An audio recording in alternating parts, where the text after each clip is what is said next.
자, 여러분 안녕하세요. 자, 여러분 재정학 시간이 되었습니다. 로젠의 책의 제6장 공공선택과 정치경제학의 2절에 해당하는 대의민주주의에 대해서 우리 같이 공부해 보도록 하겠습니다. 교재 내용 보시면 149페이지가 되겠어요. 자, 여러분 우리가 관심을 갖고 있는 공공선택이라는 게 집단의 어떤 의사결정이다라고 그렇게 말씀을 드렸죠.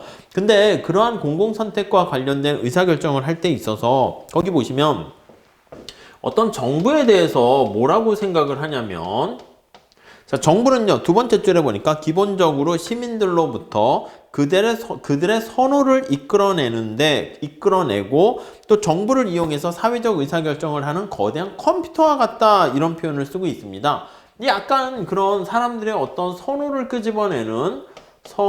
끄집어내고 그 국민들의, 사람들의, 그 다음에 거기에 관련된 사회적 어떤 그 선호를 통해서 사회적 의사결정이라는 선택을 하는데 어떠한 보이지 않는 메커니즘과 관련된 컴퓨터와 같다, 이렇게 생각을 한다는 것이죠. 근데 사실은 국가나 정부는 뭐 아무런 이해관계가 없는 것처럼 보이긴 합니다. 그래서 거기에 나와 있는 것처럼 원래는 중립적인 어떤 존재이긴 한데요. 근데 우리가 여기 나와 있는 정부를 운영하면서 이걸 이제 통치한다라는 표현을 쓰잖아요. 통치를 하는데 거기 밑에서 두 번째 줄에 보시면 정치인, 통치에 관련된 주체가 되는 게 또 정치인, 관료, 판사, 많은 사람들이 이제 여기에 관여되어 있습니다. 자, 그런데 이것도 우리 미시경제학에서 얘기하는 것처럼 통치의 어떤 주체인, 자, 우리가 지금 보는 것처럼 정치인, 그리고 이제 관료, 여기 보시면 관료, 그 다음에 또 여기 보시면 판사, 뭐 이런 공무원들 다, 아니면 뭐 여러 생각을 할 수가 있는데, 그런 어떤 사람들의 목표와 행태에 대해서 우리가 살펴봐야 할 것이고요. 이런 사람들의 어떤 행동 같은 것도 우리 기존의 경제학에서 얘기하는 것처럼 어떤 목표가 무엇이고 이게 목적식이 되는 것이죠.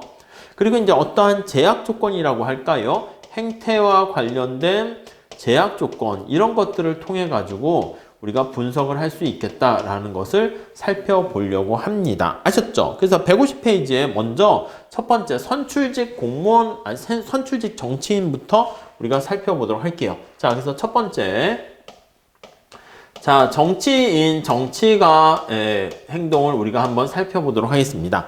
첫 번째 줄에 보시면은요, 지금까지 우리가 직접 민주주의를 했을 때는 중위투표자 정리로 그 결과가 귀결됐었습니다. 어떤 선택의 안건, 선호가 단일 정점 선호 체계이고, 위에 그림에 나와 있는 것처럼 단일 정점 선호의 체계이고, 안건이 이제 하나만 이렇게 있는 거예요. 그래서 어떤 선호가 1차원으로 이렇게 되어 있다라고 하면은, 그랬을 때 다수결의 투표의 결과는, 다수결로 우리가 투표를 하게 되면, 투표를 했을 때 그 결과는 어떤 결과에 이르게 됩니까? 라고 하면요, 거기 보시면 중간에 위치한 M, 이게 중위투표자야. 중위투표자의 어떤 결론과 합치된다라는 거, 그게 반영된다라는 게 사실은 결론이었습니다. 그래서 중위 투표자의 선호와 일치하게 된다라는 게 중위 투표자 원리, 이렇게 되어 있었습니다. 오케이. 근데 우리가 이제 보통 얘기할 때는 모든 사람들이 이렇게 다 모여가지고 직접적으로 이렇게 딱 하기보다는 우리가 간접 민주주의를 실시하게 됩니다. 그래서 대리인을 선정하게 됩니다. 그 대리인이 바로 정치인, 이렇게 생각하시면 되겠습니다. 아시겠죠? 자, 그래서 대리인을 선출하는 게 일반적이고요. 이 대리인은 어떤 행동을 하는가, 그거를 눈여겨보려고 합니다. 자, 거기 그림에도 나와 있는 것처럼 여기 이쪽에 나와 있는 수직축이 투표자 수가 되겠어요. 그래서 여기가 투표자 수, 이렇게 돼 있고, 투표자의 수, 이렇게요. 투표자 수. 좀 이제 중간에 좀 많은 사람이 있긴 하겠죠. 자, 왼쪽이 약간 진보적, 이렇게 해고요. 진보적. 자, 그 다음에 오른쪽이 어떻게 돼 있습니까? 약간 보수적, 이렇게 돼 있습니다. 보수적. 이렇게 돼 있다고 할게요. 그래서 이제 진보, 뭐 좌쪽, 우쪽 이렇게 지금 쫙 이렇게 사람들의 투표 성향이 가지고 있는데 그거의 분포를 쭉 이렇게 나타냈습니다.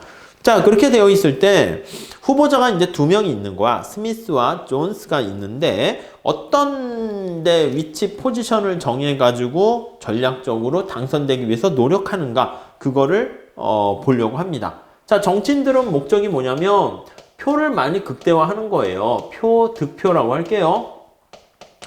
극대화를 통해 가지고 당선되는 게 목표예요. 국가와 민족을 위한 그런 것도 있긴 하겠지만 정치인들은 표를 많이 얻어서 당선되는 게 목표가 되는 것이기 때문에 만약에 당선이 안 되면 그냥 이제 정치 생명이 끝나고 뭐 이렇게 슬퍼하게 됩니다.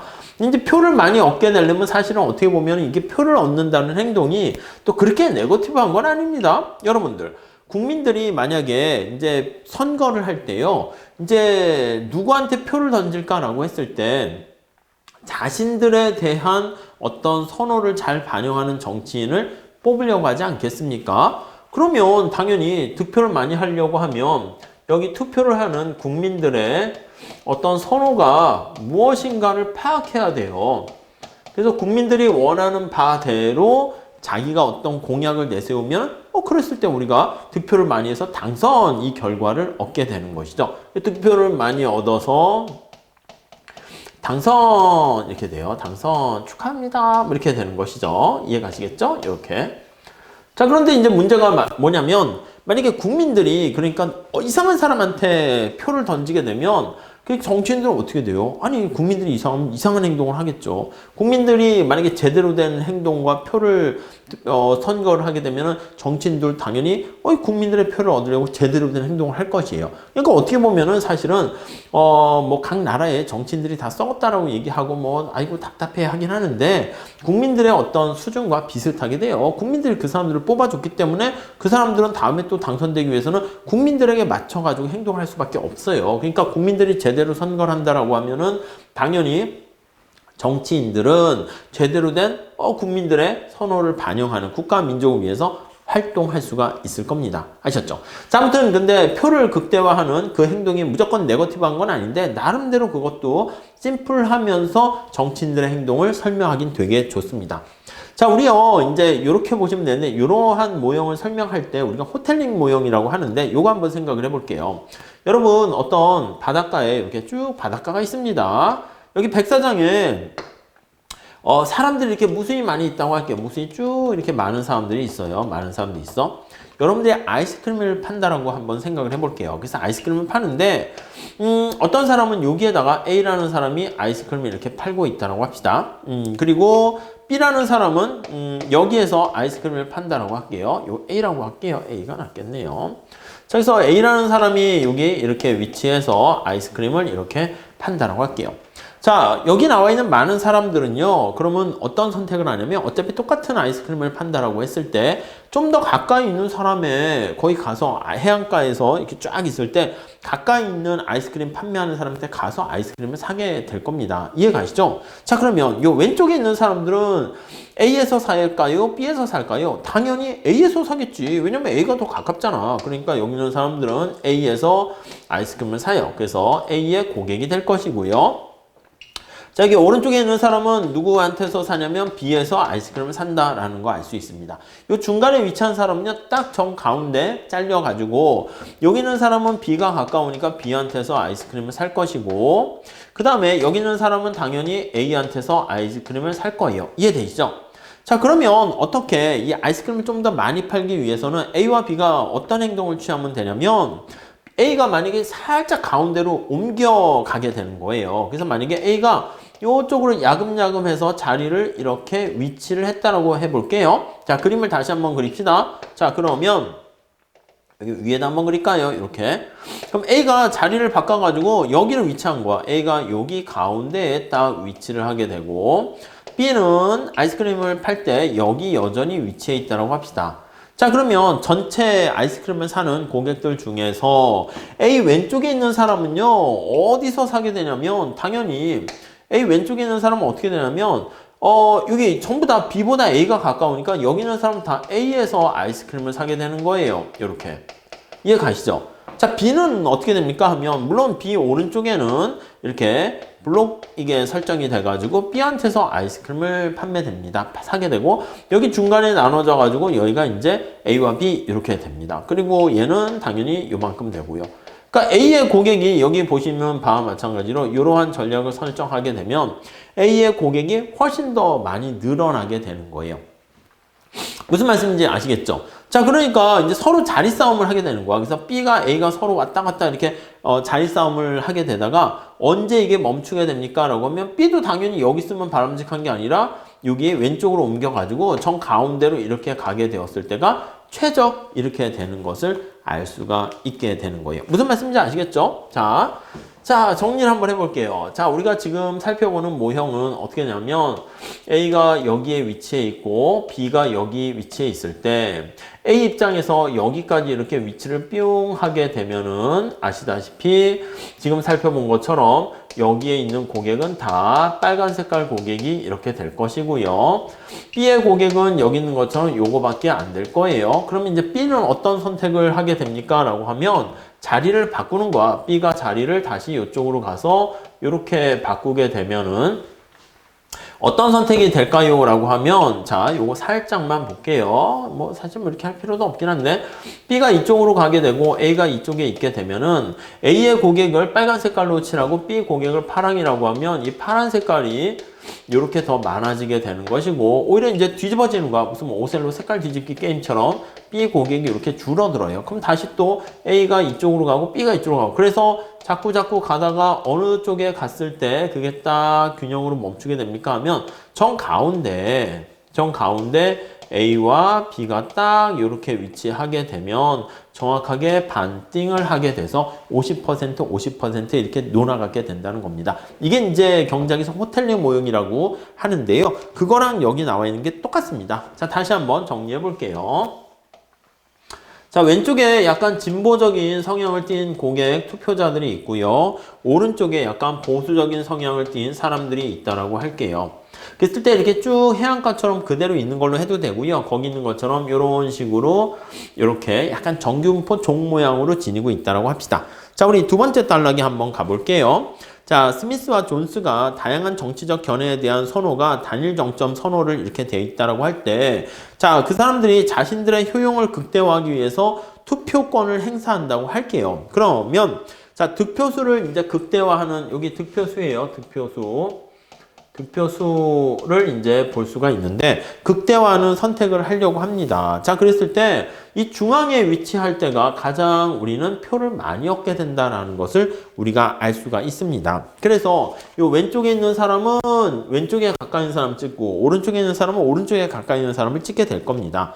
자, 그래서 거기 보시면은 자, 밑에서 5번째 줄에 보시면 자, 중간 지점인 M을 선택하게 되고 M이 아니라 M에서 오른쪽이나 왼쪽으로 치우쳐진 사람을 된다라고 하면은 자, 거기 위에 보시면 스미스가 이쪽을 선택했다고 할게요. 존스가 이쪽을 선택했다라고 합시다. 이렇게.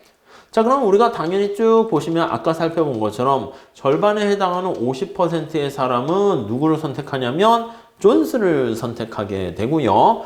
물론 여기 스미스를 중심으로 해가지고 오른쪽에 있는 사람은 스미스를 선택합니다. 자, 색깔로 한번 볼까요? 여기 있는 사람들은 이렇게 돼가지고 여기를 선택하게 되고요. 반면에 여기 보시면 이렇게 여기 있는 사람은 스미스를 선택하게 된다라는 거 알 수가 있어요. 그리고 이 중간에 이제 반으로 나뉘겠죠. 반으로 나뉘어가지고 이제 여기 있는 사람은 색깔을 좀 다르게 할게요. 색깔을 좀 흐리게 합시다. 흐리게 해서 여기 있는 사람은 이쪽을 선택하게 될 것이고요. 반띵 해가지고요. 그리고 여기 있는 사람은 이렇게 돼가지고 네, 역시 존스를 선택하게 됩니다. 자, 그러면 최종적인 결과는 어떻게 되겠습니까? 맞아요. 존스가 과반수 이상 50% 이상을 득표하게 돼서 당선된다. 2명만 있다라고 하면 그렇게 알 수가 있어요. 굉장히 심플한 얘기가 되겠죠.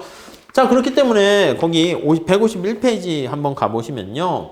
그래서 결국 어떻게 됩니까? 하면은 M으로 이렇게 가까이 전부 다 중도 쪽으로 가게 되는 걸 알 수가 있어요. 그래서 두 번째 단락에 보시면 자, 여기서 얻게 되는 임플리케이션은 뭡니까? 라고 하면 이렇게 뭐 양당제 형태가 있다라고 하면 양당제 어떤 시스템으로 이렇게 군소 정당도 좀 있겠지만 우리나라뿐만 아니라 뭐 영국, 뭐 미국 이런 경우도 보통 민주당, 공화당 이렇게 양당제로 많이 있잖아요. 그렇게 돼 있을 때는요. 자, 두 번째 줄 보시면 두 번째 단락 두 번째 줄 보세요. 양당이 모두 정치적 스펙트럼이 어디에 가깝게 된다? 중앙에 가깝게 되는 중앙으로 가깝게 위치하려는 어떤 행보를 보이게 됩니다. 이게 바로 자신들의 어떤 득표를 극대화하는 전략이다라고 생각하시면 될 것 같습니다.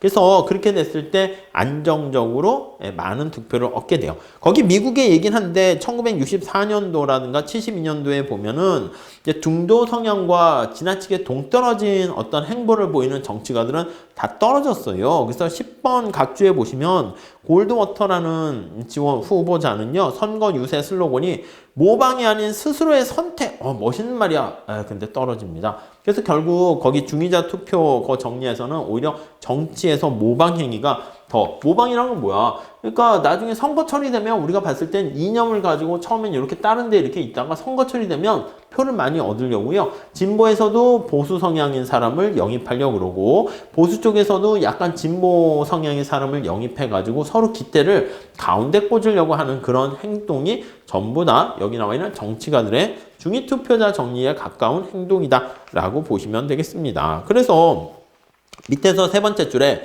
버락 오바마 이제 대통령은 경쟁자인 존 맥케인 후보와 함께 중도를 향해 이야기하고 있었다. 뭐 이런 식으로 얘기를 하기도 합니다. 아셨죠? 뭐 간단한 얘기입니다.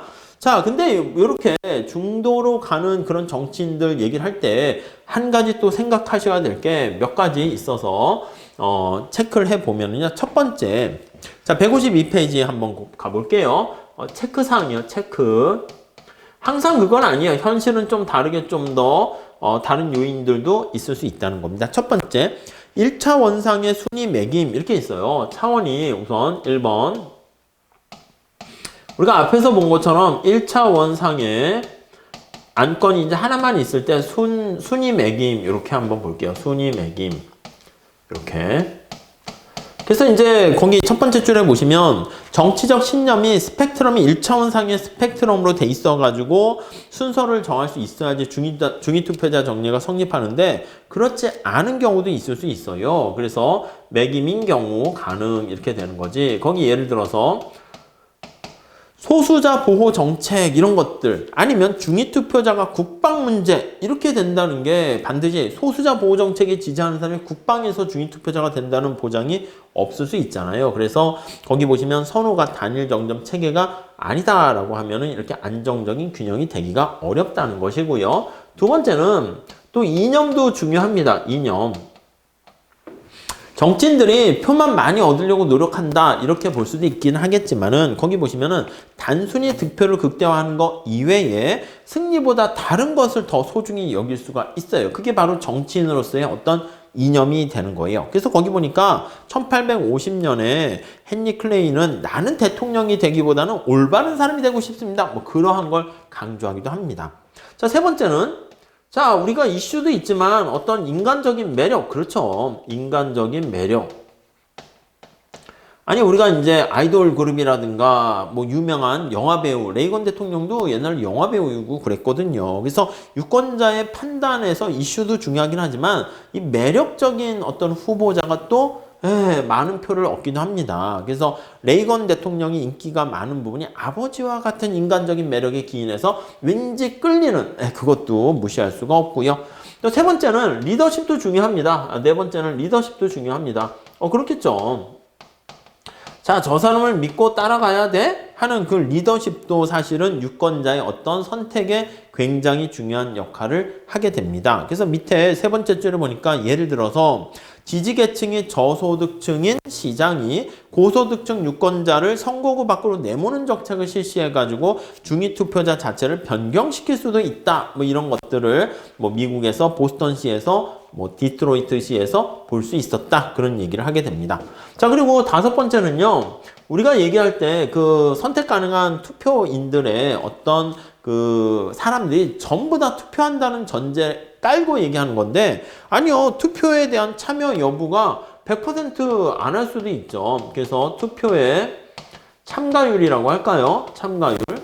아니 그러니까 우리가 딱 봤을 때 아까 존스와 스미스가 있는데 왼쪽에 있는 사람들이 다 투표에 참가한다고 했을 때 50%가 넘는데 참가 안 할 수도 있잖아요. 그러니까 거기 두 번째 줄에 보시면은 모든 시민들이 투표권을 항상 행사한다고 가정을 했는데 뭐 두 후보자의 정치 성향이 너무 비슷한 거야. 다 중도로만 가는 거야. 그러면 양 극단에 있는 사람들은 어떻게 돼? 다 여기서 노는 거야, 중간에서. 그럼 이 끝에 있는 사람들은 뭐야, 쟤네 지금 장난해 해가지고 이쪽에 아까 얘기한 것처럼 보수에 속한 사람들은 됐어, 안 할래, 놀러 갈래 이럴 수 있고요. 여기 있는 진보 쪽에 있는 사람도 당연히 어떻게 되겠어요? 여기 있는 일부 사람들은 뭐야, 지금 장난해 이렇게 해서 나가게 될 수가 있는 거야. 그러니까 투표율이 어떻게 되는가도 사실 결과에 중요한 영향을 미치게 됩니다. 또 더 나가서 거기 보니까 투표 참가율에 영향 미치는 게 중도로 가게 되는 거에 대해서 환멸을 느끼는 경우도 있고요. 이제 이 사람들이 후보자가 어떤 특성을 갖고 있는가의 정보를 획득하는데 비용이 발생할 수 있잖아요. 획득하는데 비용이 발생할 수 있는데 이러한 비용들을 감안해서는요. 나 그냥 귀찮아 안 해 이렇게 될 수가 있고요. 또 후보자가 공약을 잘 지키는 사람인지 그렇지 않은 사람인지 지킬 의향이 있는 사람인지 신뢰가 있는 사람인지 등등등 이런 걸 고려해 가지고 우리가 보게 됩니다. 근데 만약에 그걸 다 따졌을 때 회의감이 느껴 나 하나쯤이야 해가지고 그냥 합리적 무지 비슷해 가지고 나 하나쯤 투표한다 뭐가 세상이 바뀌겠어 이렇게 해버리면은 투표 자체를 안 하게 되고요. 참가율이 만약에 떨어지게 되는 누군가가 알아서 잘 좋은 후보자 골라주겠지 하는 무임승차자의 어떤 문제가 빠지게 되면은 그런 경우에는 거기 나와 있는 민주주의가 제대로 작동될 수가 없어요. 그러니까 투표 참가율이 높아야지 민주주의가 제대로 작동돼요. 근데 거기 보니까 153페이지에 재미난 표현이 있습니다. 2007년에 미국 대통령 선거에서 투표 가능 연령의 63%만 투표에 참가했대요. 그러니까 투표 참가율이 63%였는데 우리가 봤을 때는 에게 이런 생각이 들 수가 있어. 아이고 야 저게 뭐야 63%밖에 안 해? 라고 할 수 있는데 오히려 거기 보니까 더 이제 신기한 건 뭐냐면 63%씩이나 참가했어? 오히려 그게 더 풀기 힘든 수수께끼다. 그런 표현을 해주는군요. 자, 우리가 지금 정치가의 어떤 진보와 보수적인 성향이 전부 다 투표와 관련해서 표를 많이 얻기 위해서는 중도로 나아가야 한다는 거에 대해서 살펴봤고요. 153페이지에 현실적인 이러한 내용을 응용해서 우리가 뭐에 활용할 수 있을까라고 하는 약간 응용 사례가 하나 있는데 한번 읽어봄직합니다. 자, 그게 뭐냐면 국민연금 관련된 얘기가 있어요. 국민연금. 여러분 많이 들어보셨죠? 이 국민연금 제도가 이게 조만간 뭐 이래저래 해가지고 뭐 재원이 고갈되고 기금이 이제 박살나서 이제 얼마 안 있으면 이제 파산될 거다 이런 자꾸 불안한 얘기를 하게 된단 말이죠. 이게 뭔가 이제 바꾸긴 해야 돼. 국민연금이 지금 상황이 어떤 식으로 돼 있었냐면 지금의 상황이 첫 번째에 나와 있는 것처럼 우리나라 국민연금 제도는 부담이 작아요. 돈은 쬐끔 내고 그 다음에 혜택은 커. 고급여야 고급여. 사실 말이 안 되는 거지. 아니 우리가 쬐끔 내고 많이 받을 수 있습니다. 경작자들이 그렇게 만든 건 아니고요. 경작자들은 많이 내고 많이 받아가라 뭐 이런 식으로 하거나 쬐끔 냈으면 쬐끔 받아가라 이게 당연히 정답인 건데 이제 이거를 이제 정치인들이 표를 많이 얻으려고 처음보다 쬐끔 내고 많이 받을 수 있습니다. 이렇게 이제 약간 왜곡해가지고 이제 설계를 해버리게 됐습니다. 그러다 보니까 거의 첫 번째 줄에 국민연금 재정이 향후 급격히 악화돼서 이게 만약에 파산될 이렇게 되면 어떻게 이대로 지속 가능합니까? 지속 가능하지 않습니다. 그래서 지속 가능성이 떨어져요. 가능성이 없어. 이렇게요. 이제 파산된 가능성이 있다는 겁니다. 그리고 이 지속 가능성이 없다는 얘기는 결국 뭐냐면 이 부담이 미래 세대에 당연히 이게 부담이 전가가 됩니다. 큰 부담으로 다가설 수가 있습니다. 자, 그러면 이제 미래 세대를 중심으로 해서 표를 가지고 있는 선거하는 사람들은 이거 개혁해야 되지 않냐? 그대로 이대로 계속 있을 수는 없지 않냐? 이렇게 할 수가 있습니다. 자, 거기 보면 근데 90년대 초부터 계속 하려고 그랬는데 연금 관련된 이 개혁이 되게 안 되고 있어요. 거기 보시면 그나마 현행 제도화에서는 40년 동안 국민연금에 가입했을 때 얼마를 받아갑니까 하면 그걸 이제 소득 대체율이라고 하는데, 국민연금 제도가 내 기존의 소득에 얼마를 대체하는가 보니까 거기 한번 보세요.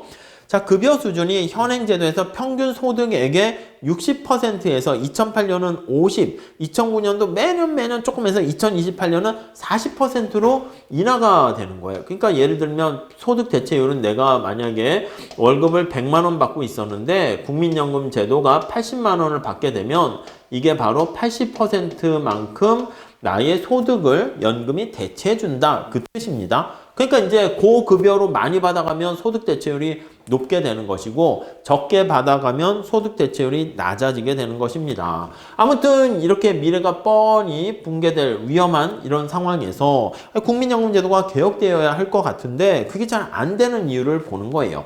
자, 우선 거기 보시면 중위투표자 가지고 얘기하고 있습니다. 거기 보시면 현재 유권자들에게는 연금급여 수준에서 이 큰 변동이 없어. 그래서 미래 세대에 뭐 큰 부담이 없을 수 있어요. 근데 현재 세대 입장에서는 여기 보시면 고급여라고 할게요. 고급여. 아니 난 많이 받고 싶어. 이렇게 얘기할 수 있고요. 왼쪽에는 안 됩니다. 이제 어쩔 수 없으니까 조금씩 받아가야 됩니다. 이런 쪽이 있다라고 할게요.